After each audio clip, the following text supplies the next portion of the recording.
I've had somebody said to me one time, well, you're a princess. You come from a political family because of my father. And I said, I remind them, I've been working since I was 13 years old, and there's no princess here.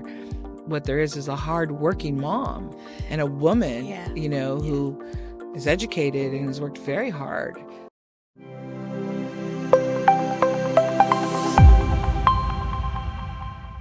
Well, welcome everyone to Aviso community. We have a special guest today. Her name is Valerie Amezcua. She is the first Latina mayor of Santa Ana.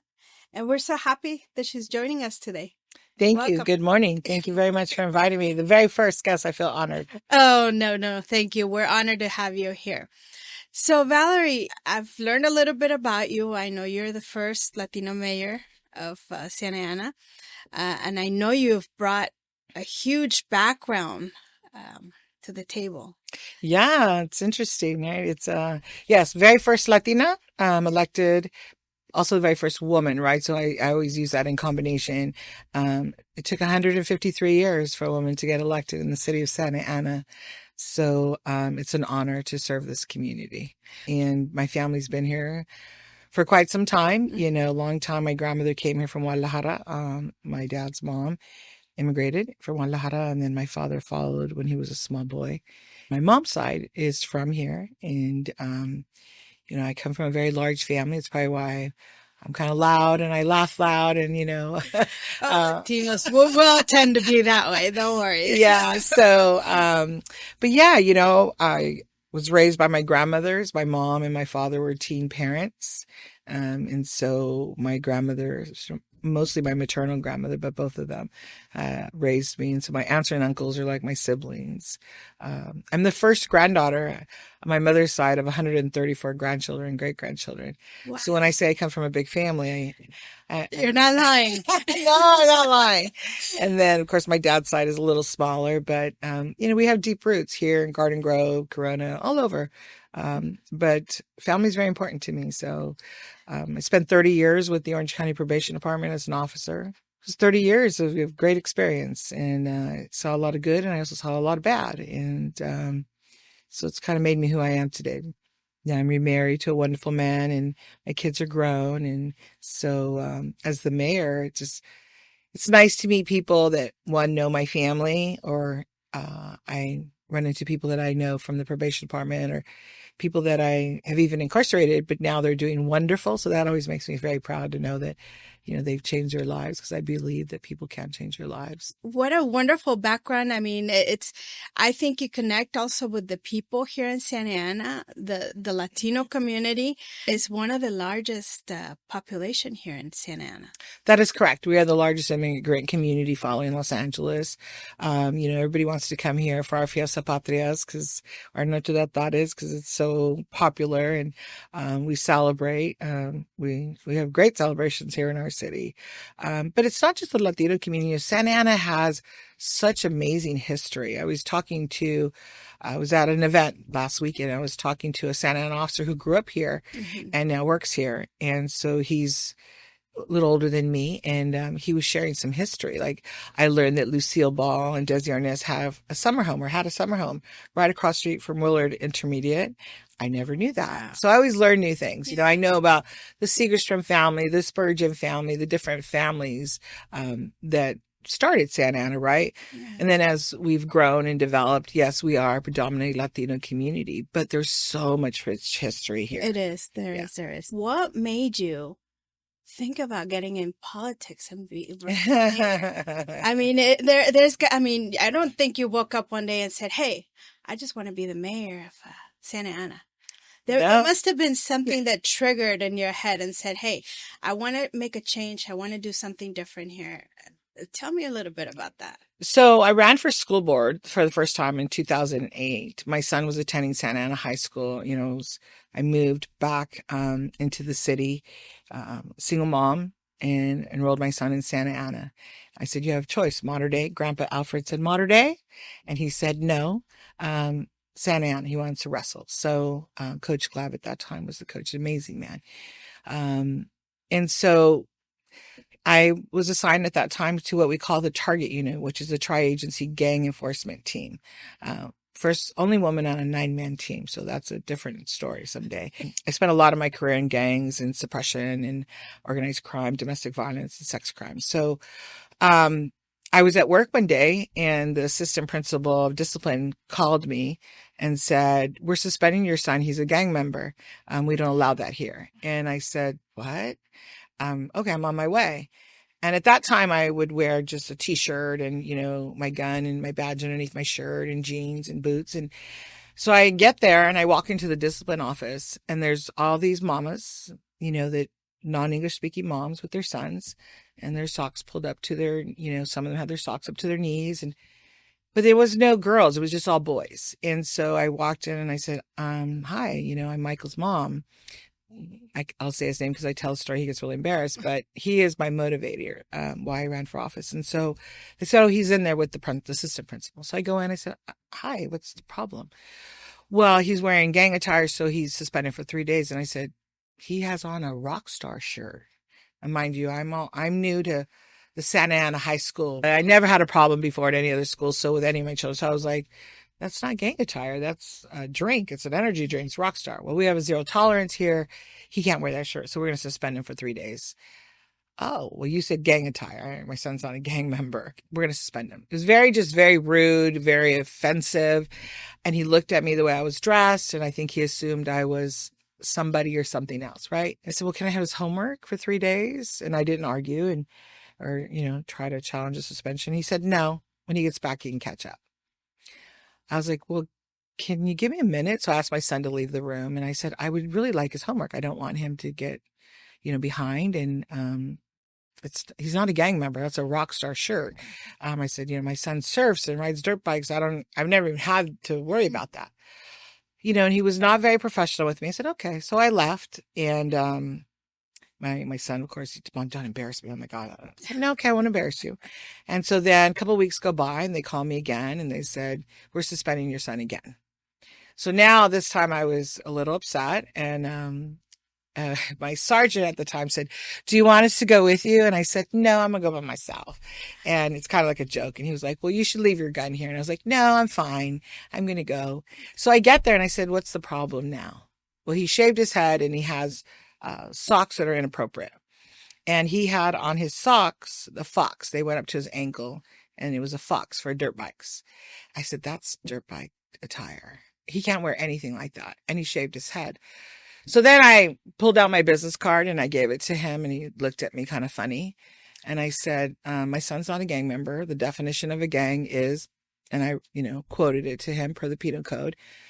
I asked my son to leave the room. And I said, "All those boys out there, you're suspending them for what? Their socks, their shirts, their colors?" "Yeah, they are. Yeah, we are." And he was very defiant. And he said, "Your son's suspended. There's no question about it." And I said, "Okay." I said, "Well, I'm gonna challenge it." And he said, "Go right ahead." And so I called the school district and I said, "Well, those are our policies. We have zero tolerance." "Okay, great." So a friend of mine sat on the council. Her name was Michelle Martinez. Yeah. And I called her and I was furious. And I was like, "Well," I was kind of telling her. And she said, "Don't get mad. Run for office. Make a difference." I said, "You're crazy. Oh my God, nobody's going to vote for me. And look and la, la, la." And, I had a big discussion with her. And she said, "No, run for office. I'll help you." She said, "Do it. Make changes. They have a zero tolerance dress code. Imagine all the kids that are being suspended." And I said, "Yeah, and they're all boys," which is why our juvenile halls and our prisons are full of young men. Yeah. Because Santa Ana at the time, Santa Ana Unified, had the highest rate of incarceration of boys in the 92701, 92703 zip code. And so, they poked the mama bears, what they did. Mm-hmm. And so I said, "I'm going to run for office." Yeah. And she helped me and they suspended my son one more time. And at that time I went in and went to the superintendent's office and took his grandpa with me and basically said, "He can't speak to my son. I don't want him talking to him. I don't want him touching him. I don't want him looking at him because he's not a gang member. He's a wrestler." And not that my son's innocent. No children are innocent, but he was not documented. He's not any of those things, And so, I was more concerned about, as I call it, all the Michaels in the room that are being suspended because, they have their socks to their knees, or they have a white shirt on. And what I explained to the assistant principal, I said, I'm a single mom. What we have is what we have. And I'm not going to go buy him new clothes. I can't afford that. And he said, then we'll keep suspending him. He was a very mean man. Wow. And so I ran for office in 2008. I lost by 50 votes. I ran again in 12. I lost by 1%. And I said, I'm not going to do it again. And they said, please, just one more time.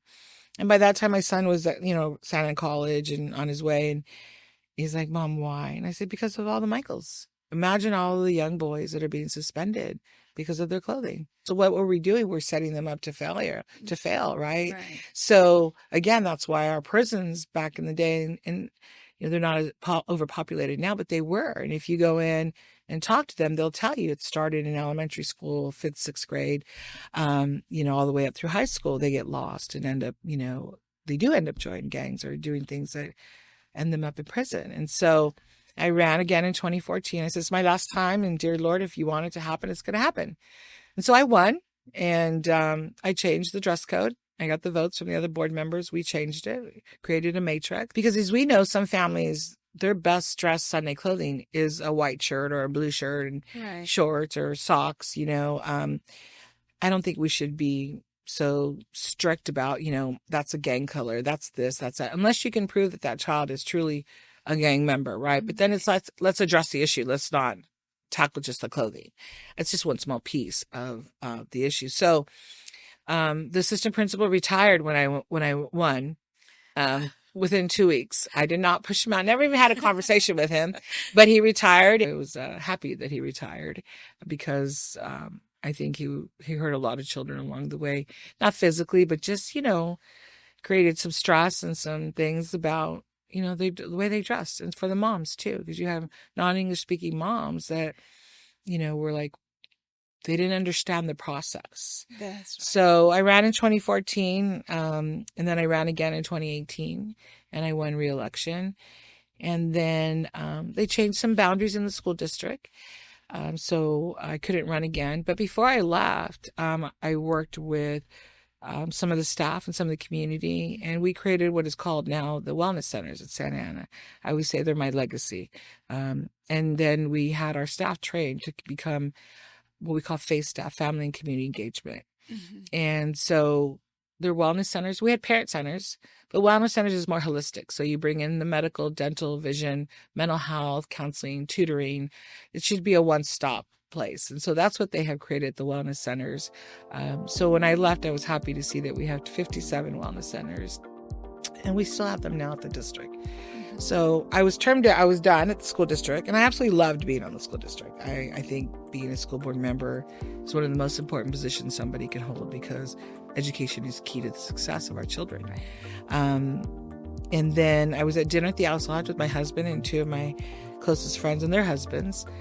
And we were all talking. They said, you should run for mayor. And I was laughing, and you're so funny. I said, no, I'm good. I'm retired and I'm good. No, really, you should run for mayor. And so I looked at my husband, and he said, run, you'll win, and I'll support you. You're good. Your family will support you. So I was shocked, and I really did. It wasn't like a epiphany, like, oh, I want to be the mayor. Yeah. So I shared with my family, and, my kids were like, you're crazy, but okay. My family's like, okay. My dad, he was sitting in his chair, and he just looked at me like, I said, I know, I'm probably the last person. And he said, no, yeah, Mija, okay, let's do it. And so it was hard, to run, and I got a lot of pushback as a woman. I did not make the final decision until I met with there were three gentlemen that ran against me. And I met with one of them for coffee. And at the end of the conversation, we were about to leave. And he said, I just want you to know that you're not going to win, and you shouldn't jump in the race. I'm going to win because I was already selected. And I said, well, we haven't voted. He said, no, it's my turn. It's not your turn. So you shouldn't run. So I shook his hand, and I said, thank you for that. Now that you said that to me, not only am I going to run, but I'm going to win. We do it the right way. We let the voters decide. That's right. And then I ran again, and I was reelected by 60% of the voters, which is a very large margin. So I'd like to think that that they like me still, that they voted for me. And I'm up for re-election every 2 years. And we'll see what happens. I always say when door opens or closes. And even when a door closes, there's one that always opens up. That's right. We leave it up to the That's right. guy upstairs. That's exactly right.